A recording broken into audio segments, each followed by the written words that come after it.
Hey everyone, good evening. It's Scott at Scott Trades on X with StockMarketMentor.com and your chart of the day. Want to follow up on Tesla. This is ticker TSLA. Now on Tuesday, I mentioned watching Tesla for a move above and a close above that 358.40 level coming on volume.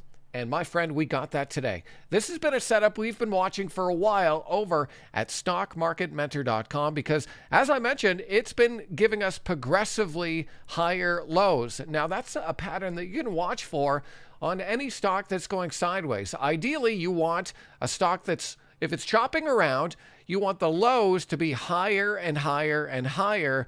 So it's forcing the buyers to pay up to get the stock that they're trying to get. And that's exactly what happened here with Tesla.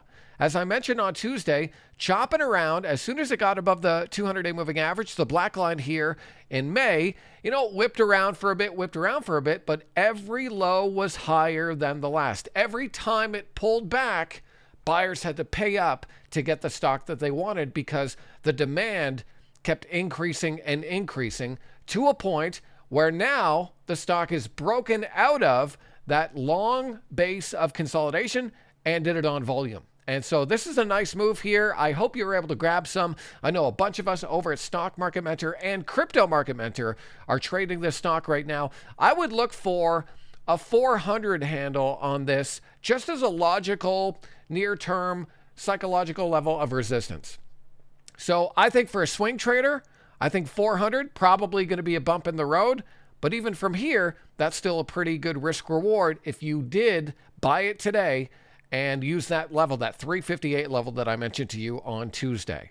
So that's just one of many things that are working for us over at StockMarketMentor.com. If you want to trade with a great group, a real community of traders that look to support and help each other, check out our website, StockMarketMentor.com. I hope to see you there.